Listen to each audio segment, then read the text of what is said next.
अस्सलाम वालेकुम and welcome back.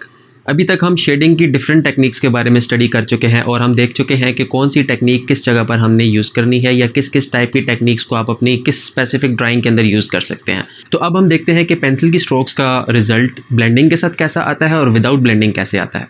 तो without any further ado let's get started.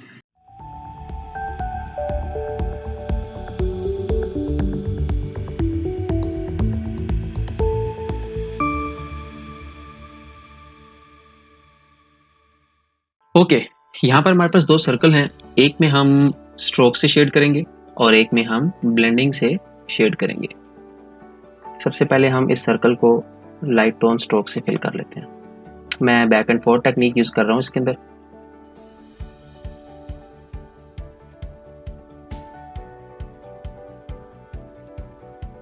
Okay, हमने first layer of shade add कर लिया है। अब मैं एक डार्कर लेयर की शेड इसमें ऐड करता हूँ।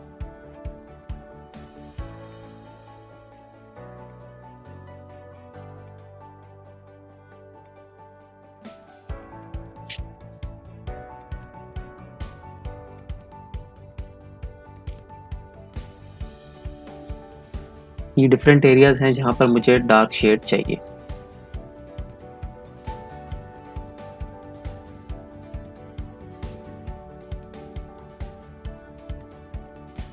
आप देख सकते हैं कि हमारे पास एक डार्क एरिया क्रिएट हो गया है और एक लाइट एरिया क्रिएट हो गया है।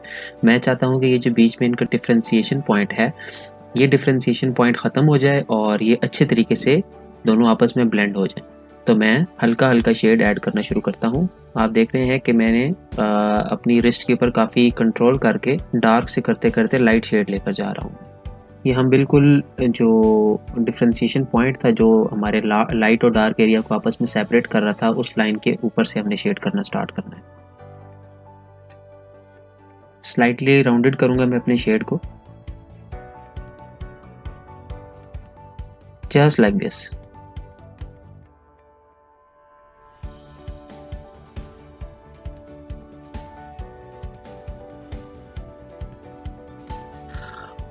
ओके, शेप के एंड से मैं मज़ीद डार्क कर देता हूँ।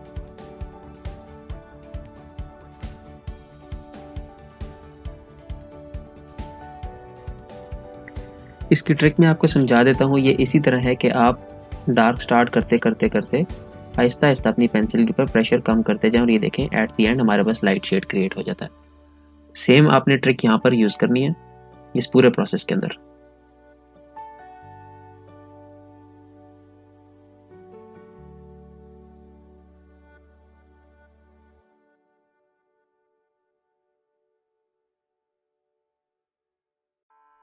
सेम टेक्निक हम नेक्स्ट लाइन पर भी अप्लाई करेंगे।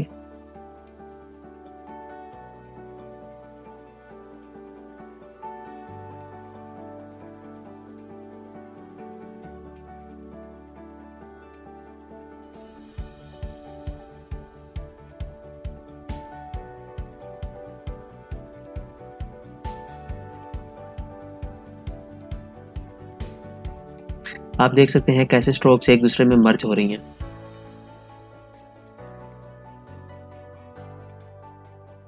इस एंड पॉइंट को हम मज़ीद डार्क कर देते हैं।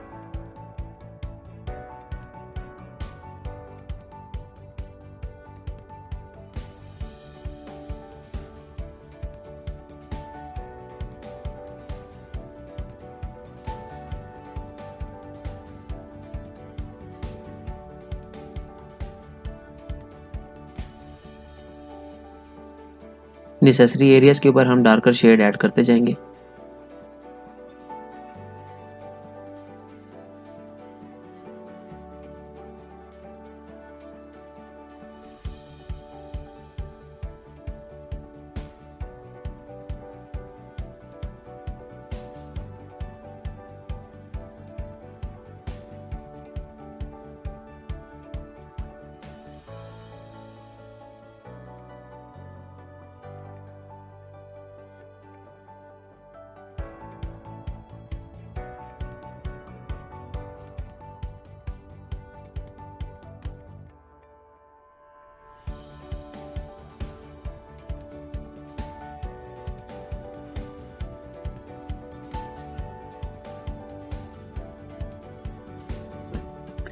सो आप देख सकते हैं कि कैसे different shade of line strokes को हमने यूज़ करके अपने ऑब्जेक्ट के अंदर शेड्स क्रिएट किए।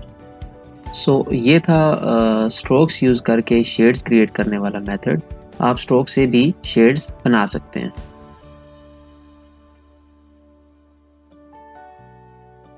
सो let's move towards the shading with blending.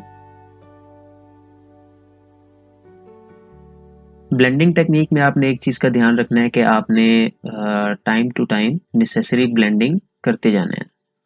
हम first layer of strokes add करते हैं इसमें।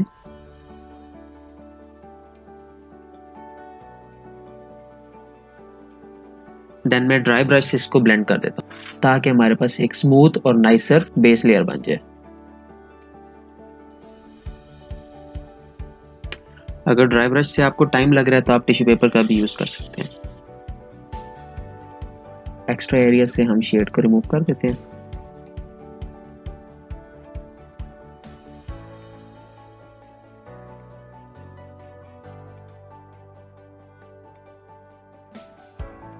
Let's add the another layer of strokes. Same like before हम इस एरिया को डिफरेंशिएट कर लेते हैं और यहाँ पर अपनी डिजायर्ड स्ट्रोक्स ऐड कर देते हैं।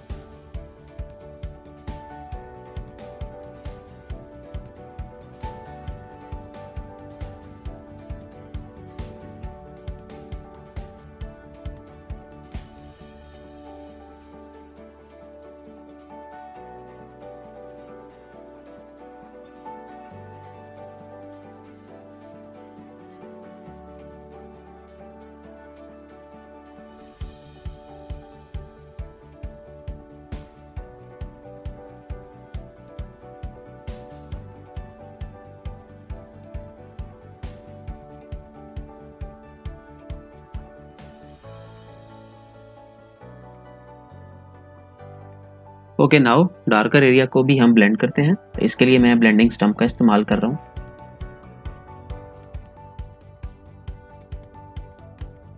हम शार्प लाइंस को Aahista Aahista light tone shade के अंदर मर्ज करते जाएंगे।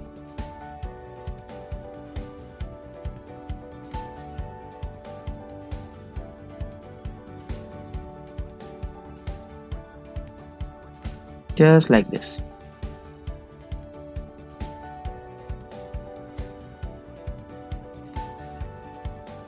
ओके, हम शेड की नेक्स्ट लेयर ऐड करते हैं जो कि इवन डार्कर होगी।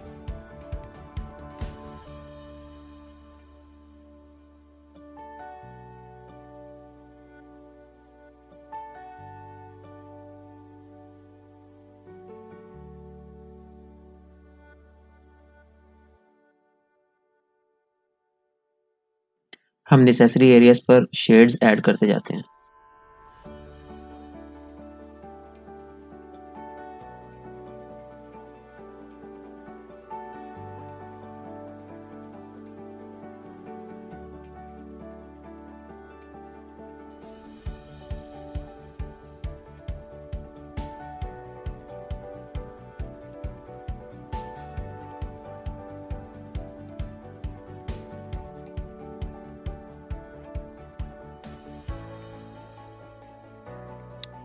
अगेन इसको हम ब्लेंड करते हैं। लाइट टोन एरिया को मैं ब्रश से ब्लेंड करूंगा।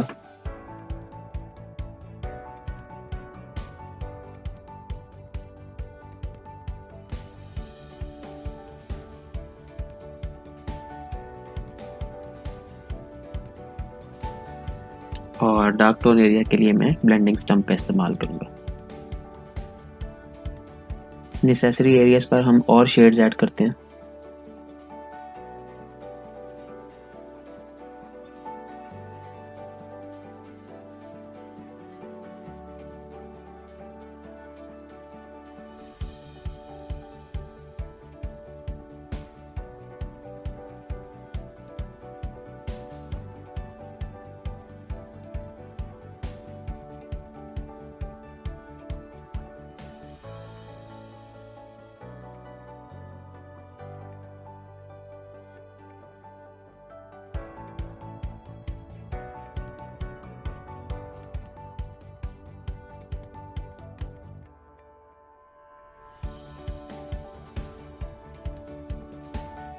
Okay, again blend it.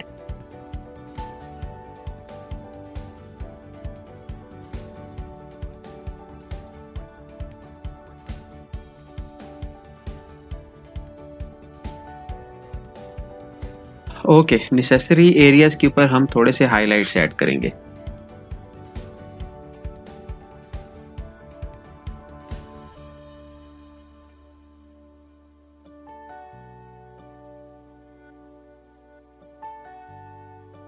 Highlights को थोड़ा सा एजेस से हम ब्लेंड करते हैं ताकि वो शैडो के अंदर मिक्स अप हो जाए।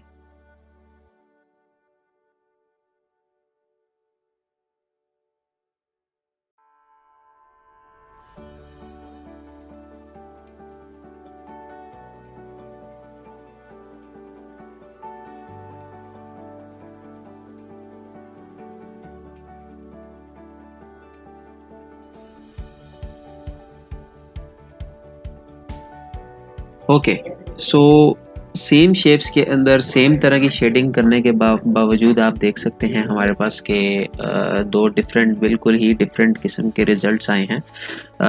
एक साइड पर आप देखें तो जहाँ पर हमने ब्लेंडिंग की है वो काफ़ी स्मूथ, ठीक है, काफ़ी स्मूथ किस्म का रिजल्ट उसमें हमारे पास आया है। और दूसरी जगह पर आप देखें जहाँ पर हमने सिर्फ स्ट्रोक्स से काम किया है, वहाँ पर हमने ब्लेंडिंग नहीं की, वहाँ पर टोटली डिफरेंट रिजल्ट आया है। अब हम इन दोनों किस्म की टेक्निक्स को अपने ड्राइंग के प्रोसेस में यूज़ करते हैं। ये इस चीज़ पर डिपेंड करता है कि आप किस किस्म की ड्राइंग कर रहे हैं। फॉर एग्जांपल, अगर आप बहुत ही ज़्यादा फोटो रियलिस्टिक ड्राइंग कर रहे हैं तो उसके अंदर आपको ब्लेंडिंग की बहुत ज़्यादा ज़रूरत पड़ेगी। लाइक फॉर एग्जांपल, आप किसी फोटोग्राफ को, किसी ह्यूमन को, किसी नेचुरल चीज़ को आप ड्रॉ कर रहे हैं, या मतलब किसी भी किस्म की आप रियलिस्टिक ड्राइंग कर रहे हैं, वहाँ पर आपको ब्लेंडिंग की काफ़ी ज़रूरत पड़ेगी, ठीक है। लेकिन अगर आप रियलिस्टिक किस्म की ड्राइंग नहीं कर रहे, अगर आप जस्ट स्केच बना रहे हैं किसी चीज़ का, तो उसके अंदर आपको जस्ट बेसिक सी शेडिंग देनी है, just to know about the direction of light, ठीक है, या उसको आपने एक सीन की लुक देनी है तो उसके अंदर आप स्ट्रोक्स वाला मेथड भी यूज़ कर सकते हैं, ठीक है। तो it all depends on the nature of drawing you are doing. I hope कि इस लेक्चर में आपने काफ़ी कुछ सीखा होगा और आपको अभी तक पता चल गया होगा कि हम स्ट्रोक्स से शेड किस तरह करते हैं और ब्लेंडिंग को हम अपनी ड्राइंग्स के प्रोसेस के अंदर कैसे यूज़ कर सकते हैं, और इन टेक्निक्स को यूज़ करके आप अपनी ड्राइंग्स को मज़ीद बेहतर बना सकते हैं। So that was all about today. With this, we have come to the end of this lecture and I hope to see you guys in the next one. तब तक के लिए अल्लाह हाफिज़।